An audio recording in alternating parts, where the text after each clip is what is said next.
everyone. Welcome to the Majestic Talk Show. I'm your host, Latasha Morgan, certified Christian life coach, certified professional life coach, board certified master Christian mental health coach, and a whole lot of other goodies, honey. We have today Tiffany Trotter here on the Majestic Talk Show. She is a certified financial educational instructor, and she is the owner and founder of Brave Self Starter. Let's welcome her to the show. Okay, our topic for today is money matters. Tiffany is going to talk to you and let you know about herself, and give you a little information, but she's also going to take the show today and she's going to talk about finance. Okay. All right. So Tiffany, there you go. Go ahead. Okay, thanks Latasha for having me. Let me go ahead and share my screen or get that up for you guys. So today we're going to talk about financial wellness and how you can achieve financial wellness in your own life, especially these days. Things are getting really tough and financial wellness is such a key and important part. And we're going to go through a 3-step framework. Before we get started, I would love to introduce myself. So as Latasha said, I'm a certified financial education instructor. And what that means is I love helping people with their personal finance, money management, as well as budgeting. And I'm also a financial wellness and career coach at Task Human as well. So today we're going to be talking about money and stress. We're going to be getting into what exactly is financial wellness. And we're going to be talking about how you can achieve financial wellness today. And then we're going to also look at how you can start to create your own financial wellness roadmap. And then we're going to get into some discussions with Latasha as well. So let's get started. So according to the American Psychological Association, 72% of Americans reported feeling stressed about money. And other statistics show 73% of Americans rank finances as the number one stress in their life. 90% of Americans say money impacts their stress level in some way, shape, or form. So from these stats, we can see that money is something that really impacts us and it's causing us to feel stressed out and worried, especially here in the US.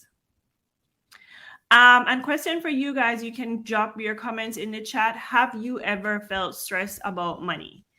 I know that I've definitely felt stressed about money, and many of my clients have also felt the same way as well. So you can go ahead in the chat and let us know if you've ever felt stressed about money. And the thing about money is, why does it worry us so much? Well, it's because it impacts all areas of our lives. Money can impact our health. It can have an impact on our overall happiness and well-being. It can have an impact on our lifestyle, our sense of security. It can even really attack our confidence.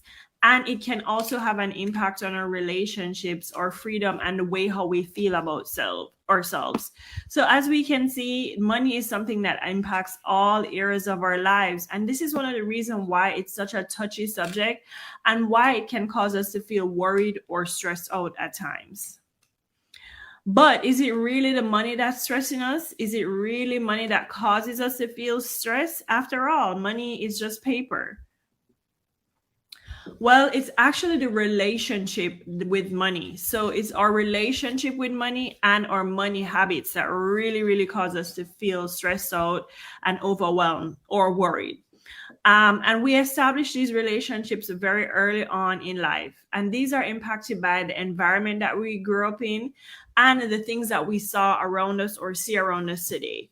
And so what we find is that we start these money mindsets from very early on in life. And we really start to see how money fits into our daily lives.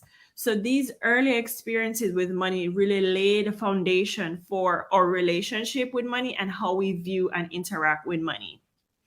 So a question for everybody here in the audience, you can feel free to drop it in the chat. What is your relationship with money? Is it good? Does it need improvement? Are you pretty neutral? Go ahead and let me know in the chat. I know most of my clients always say it needs improvement, and I agree. Sometimes there's always room for improvement. But it's before we improve our relationship with money, it's important for us to understand how we relate to money and how we view money and see money.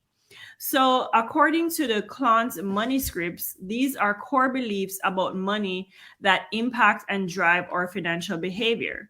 So, basically, we have four different quadrants or four different groups that really identify how we relate to money. So, we have the first one, which is money avoidant. So, these are people who believe that money is bad, it's not important, and you don't deserve it. So this can come from cultural background or how they grew up.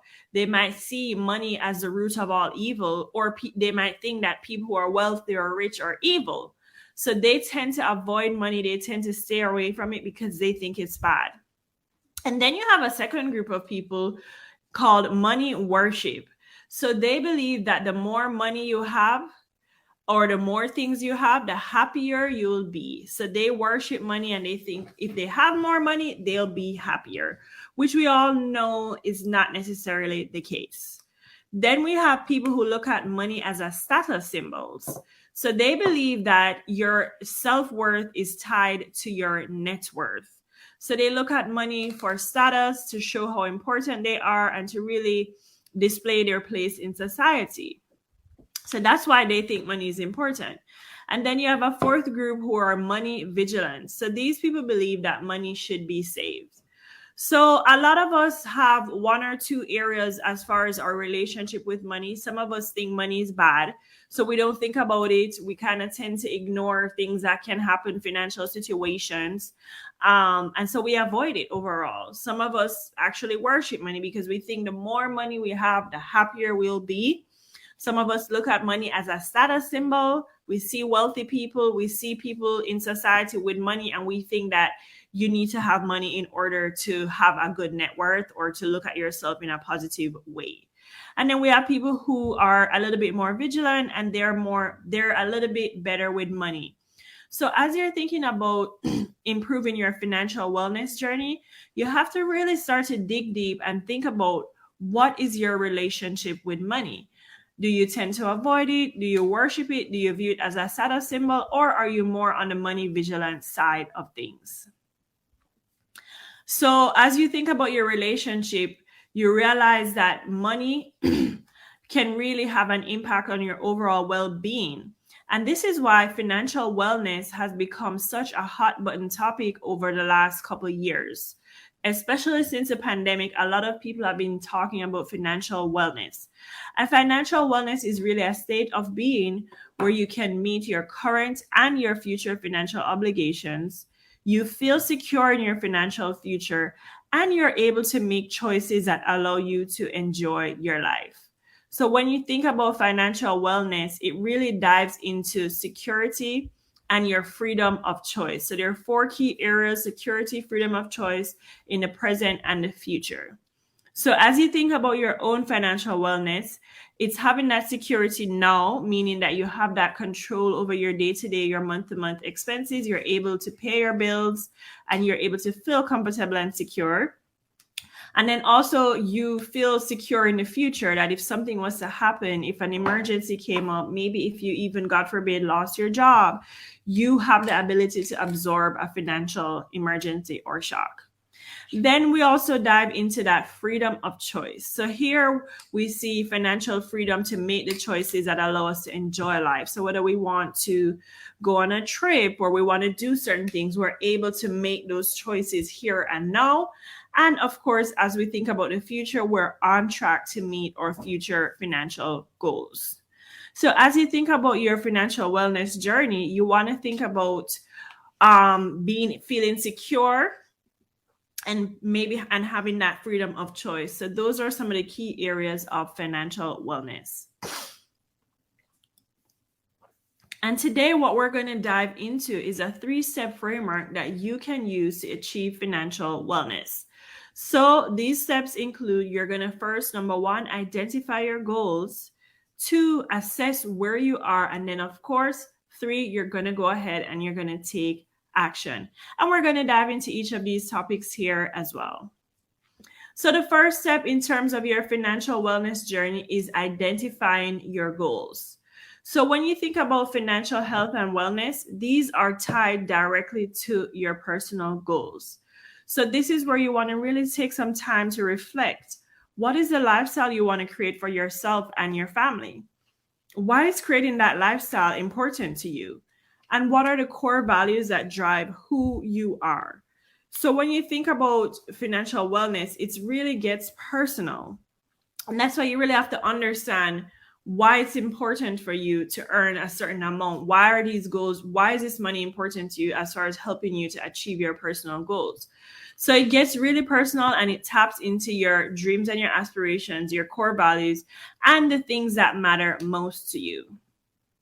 So when we think about our dreams and our aspirations, this is what really helps you to define and set out what your financial goals are. So for example, if your personal goal is buying a dream car, then of course that financial goal would translate to saving for your down payment. If your personal goal is to own your first home, then of course saving for that down payment. If overall your personal goal is to feel less stressed out, that might mean paying off credit card. So we can see here that there is a direct correlation between your personal goals and your financial goals. And you should use your personal goals to help you to define your financial goals. So when we think about our financial wellness journey, the first step is really identifying and understanding your goals and why these goals are important to you. So go ahead and let me know in the chat, what are some of your personal and financial goals? For some people, it's sending their children to college. For some people, it's paying off their mortgage. Some people, it's sending their first child to college. That would be the first child in their family to go to college. So that's a personal thing. And of course, saving up for that tuition. So go ahead and let me know in the chat what some of your personal and financial goals are. And as we're thinking about goals, sometimes it can be difficult for us to really pinpoint our goals, but it's important for you to identify those goals. And one way to do that, of course, is, grab good old pen and paper, write it down. So you want to make a list of all your personal and professional goals. You want to write down why these goals are important to you. And then it's going to allow you to start to think about how you can make these goals a reality. One framework that you can use, of course, is a SMART goal framework. So SMART goals is a common framework used to help you craft your goals to ensure it's specific, measurable, achievable, relevant, and realistic. So when you're thinking about goals, you got to get specific. You have to tie it to a number. You have to set it to where it's attainable for you. Because remember, we all have different circumstances and different situations, and we don't want to set a goal that we can't achieve. So you want to make sure it's achievable, it's attainable. You want to make sure it's realistic, and you also want to set a timeline for that goal. So whether your goal is to save a certain amount by the end of the year, get specific with that number. Of course, knowing why you want to save that money is important. And then, of course, getting specific as well. The second step, of course, is going to be assessing where you are now. So as we're thinking about financial wellness, number one, you need to know what your goals are. And this is where you're going to take a step back and examine where you are now. And so you can assess and start to visualize that path forward. So number one, identify your goals. Number two, take a look. Where are you now? What is going on now with my personal finances? So here you're going to want to look at 4 key areas. Number one, your relationship with money, which we spoke about a little bit earlier, your savings and your emergency fund, your income and expenses, and your debt. So you're going to want to dive into those areas to assess where you are now. So again, the relationship with money, that's that mental mindset. That's that mental thing that you really need to get clear on if you're going to be achieving financial wellness. Because remember, some of it is some mental things that hold us back is mental. And the factors that impact that relationship with money is generational impact, what you saw happening at home with your mom and dad, the environment, your role models. Even the media and advertising can impact your relationship with money, your education as far as personal finance education, and even negative experiences.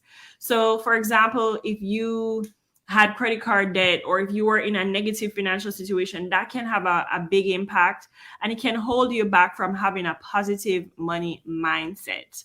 So getting clear on where you are with money and starting to work through those things is the first area that you need to tackle when it comes to assessing where you are. So go ahead and let me know in the chat, what are some of your early experiences that you can remember that have had an impact on how you view money? I know for me, when I was growing up, my dad was very much only gave affirmation when it came to saving. So like, he didn't really give much affirmation to me as a child, but when I saved, he was like, wow, you're just like my mom, she loves to save. So as a result, I tend to be someone who saves a lot because I got that positive reinforcement when I was younger. But some people might have some other experiences that really impacted how they view money. And again, with my personal experience, it's good and bad, because obviously it's good to save, but maybe you're saving too much. So you always have to have that balance as you're thinking about your relationship with money. And of course, negative influences impact our relationship with money, and they manifest themselves in different ways that we may not even be aware of. It can cause us to have a negative financial mindset. Remember, we said we want to focus on having a positive money mindset. It can also cause us to have a low confidence in ourselves. It can cause us to feel stressed, as we mentioned earlier, insecure, and it can burden us in the long term as far as financial hardships. So again, the money part, the mindset part is so key when it comes to financial wellness.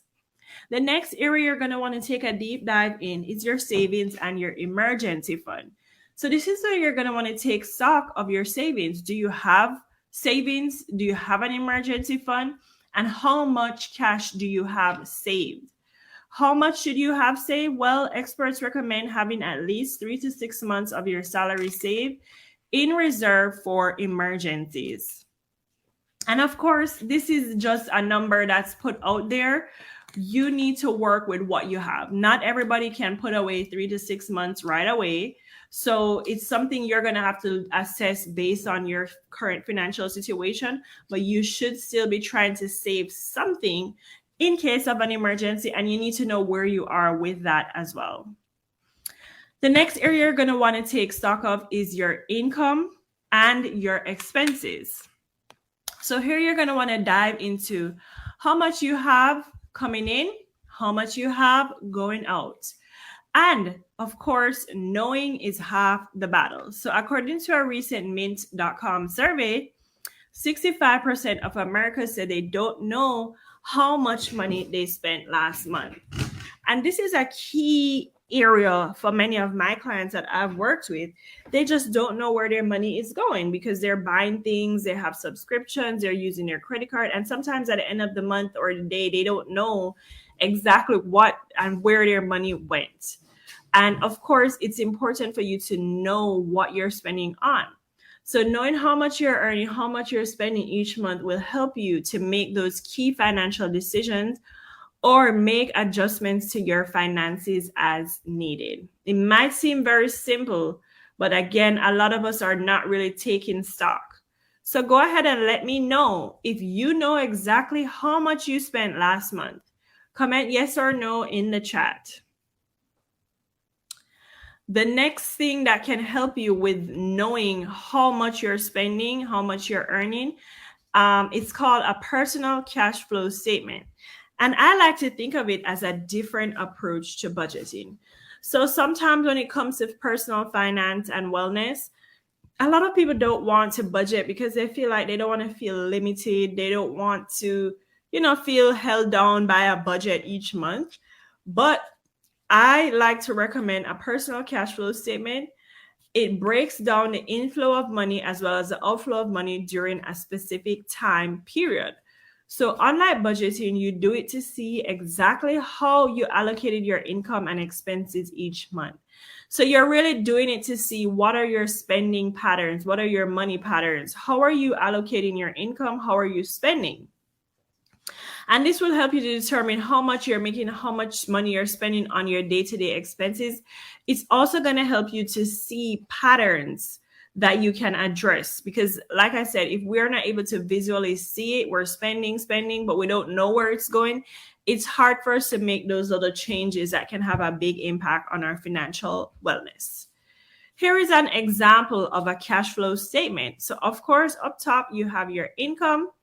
If you are a single household, you would put your income. But if you're married or if you have another person contributing to the income, you're going to put both income up here or just yours. Of course, your main source of income and any other source of income that you have coming in, whether it's a side hustle or some other area, you're going to want to put all the money that you're bringing in that month here. Then you're going to also have your expenses. So the expenses is where you're going to list out every single expense that you have that month. So whether it's your rent, your insurance, your electric bill, how much you're spending on gas, how much you're spending on your phone, you want to make a list and put every single thing here. And it's really easy to get access to these with your bank records. If you use a credit card, if you use a debit card, you're going to be really easily able to grab this information and put it into a spreadsheet. And so after you finish listening out, this is where a lot of my clients see, oh my goodness, I'm spending this amount on restaurants. I'm spending this amount on eating out. Wow, I need to adjust that. Or wow, I have this subscription that I didn't even know I was paying. So again, this visual really gives you more details and data and helps you to make those adjustments. So the best part of the cash flow statement is you're going to be able to see if your cash flow positive or negative.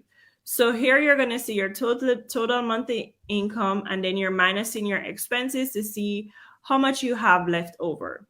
And like I said, this is a very valuable piece of insight because you're going to be able to see, am I spending more than I'm earning, or am I earning enough to cover all of my spending?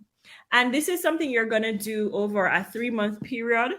So that way you're seeing the trends for those 3 months and you're making adjustments. And if you see that you're spending way more than you're earning, or you're spending more than you're earning, that's going to be a sign for you to make some adjustments. You either one, have to make more money, or two, you're going to have to cut back. So again, being able to see that visual, it's really an eye opener for a lot of my clients. The next thing you're going to want to do is take stock of the debt that you currently have. So a lot of us have debt, whether it's credit card, car loan, mortgage, or even student loan. So you're going to want to get clear on what the debt that you have and then come up with a strategy for managing your debt. So once you've identified all of the debt that you have, you're going to want to start to look at the interest payment for each of the debts. So the ones with the highest interest payment, you might want to pay that one off as soon as possible, because the average credit card interest rate is 16%. So if you're carrying a credit card balance, it's hard for you to pay it off because of that credit card interest. So you want to make sure you're tackling the debt with the highest interest rate as soon as possible. Other tips and strategies is you want to consolidate debt. So if you have multiple credit card debt, see if you can consolidate the debt. That way you can just start to pay it off a little bit more quickly. Sometimes you can even negotiate with creditors. So sometimes creditors are willing to work with you to provide payment plans or incentives to pay off your debt more quickly. So for example, hospital is a good example. You know, you might have had an emergency, you went to the hospital, you didn't have insurance, and of course you have that bill. You can call and try and work something out with them. I had a similar situation when I did not have insurance, and I had a car accident, and I got some small injuries. I had to go to a chiropractor, and I didn't realize how expensive it would be. So when I got the bill, it was like, wow. And what a lot of us tend to do sometimes is ignore it. But that's the worst thing you can do. You need to take action. So I ended up calling the doctor's office, and we came up with a plan where I could pay a lot less than I owed, but at least I would just pay it off. So again, when you're thinking about debt, You want to make sure you're tackling it head on and you're not ignoring it. And again, when it comes to debt management, there's different strategies. There's a snowball where you pay off the smallest first and then the biggest, or you tackle the ones with the highest interest rate. And that's what I would recommend, because the interest rates can really, really keep you down. Then the next step in your overall financial wellness journey is, of course, you need to take action. So after you have identified your financial goals that are tied to your personal goals, and after you have assessed where you are by looking at your relationship with money, your debt, and your income and your expenses, now it's time for you to determine what are the best steps forward. And again, by going through the first two things in the financial wellness journey, this is what's going to help you to make a clearer path forward, because you're going to be able to see, okay, I'm spending a lot more than I'm earning. Okay, well, obviously I need to earn more money, or I need to cut back on my expenses. And so you're going to be able to take action, whether that, or if you see that you have a negative money mindset, you might now you realize you need to improve your money management skills. Or you might see that you have extra money left over at the end of the month because your income is more than you're spending. You might look at investing, or you might look at ways to increase your income. So again, as you're thinking about your financial wellness journey, it's about really taking stock of those three key areas. And as we're thinking about earning more, because let's say we see that we're spending way more than we're earning, we can look at ways to increase our income, which could be learning a new skill, doing a side hustle, working on your career to get a promotion, or some people try entrepreneurship as well.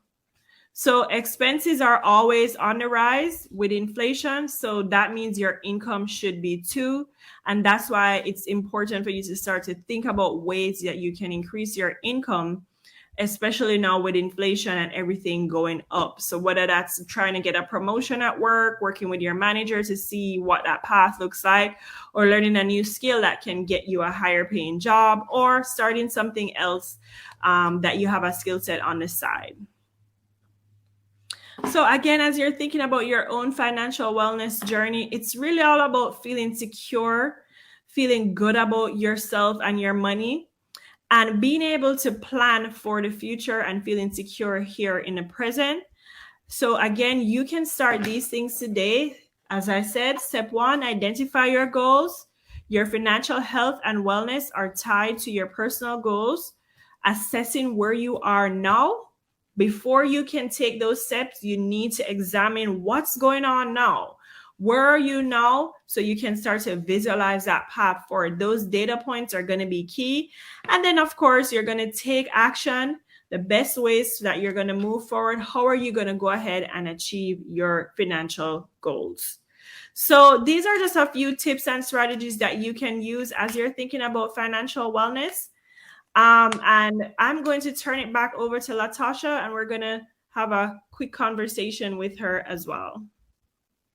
Thank you so much, Tiffany. That was great information, really great information. I hope that the people that watch this will get what they need from it. I'm sure they will, because I wrote a few notes, because this is like a therapy session here, because you said first you got to identify.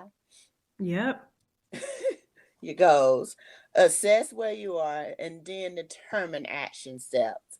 Yeah. And that's what we do when we are doing a therapy session. Or, well, not me as a therapist. I'm not a therapist, I'm a coach. But as a coach, that's what we do, because in order to move forward, you have to know where you are and where you're going. And that's amazing. And you also said about taking action, about paying your debts and not ignoring them, because we do that. We say, okay, I'm not gonna pay that. They'll be all right. So maybe later I'll get to it, and we just go through our mail and just pick which ones we're gonna pay today, then which one we're gonna pay the next time we get some money. And we all seen shows like that. Yeah. But ignoring the problem, whether it's mental health, finances, or whatever it may be, ignoring the problem has never worked. Never. It won't work. So there's no need to try it. Let's just fix the problem that we have. Yeah, And there are resources out there like you and other people that can help us fix the problems that we have. definitely. That may be beyond my abilities at the moment. Oh well, Siri said she can't help y'all with it. Now that is funny. She can help with everything else, but she But can't not help that. with finances. But sorry for that interruption. I guess I pressed my watch against myself or something. But it was funny. But she said she can't help you. So maybe Tiffany Trotter can, or someone else can help you with your finances. And I think right now it is important that we get our finances in order. Definitely. Because when I was looking up some information, and I didn't do the statistics earlier because I wanted to give you a lot of time. Mhm. Looking through this, debt causes a lot of mental health issues. Yes. Causes anxiety. Yep. Can even cause people to commit suicide because they're not able to handle what's going to come down the line if they're not able to pay the bills. Losing a home, people lose their families over this. Yes. So I think having this show and being able to help people cope with their finances and getting their finances in order, and hopefully people take what you've said and put it to work and apply it to their lives. Yes. It's important because I think these simple things can actually just save the people lives and their families, even their businesses, because there are a lot of businesses closing because of financial problems. So yep. And actually, when I talked about the personal cash flow statement, that came from a business concept, because any business have to have a healthy cash flow. I mean, they have money coming in, more money coming in than going out. So it's still a concept you can apply to your own personal life, because you have money coming in from your income, and you have to make sure you have more coming in than what you're spending. That's amazing. So y'all, guess what? We only have a few minutes left, like 2 minutes left.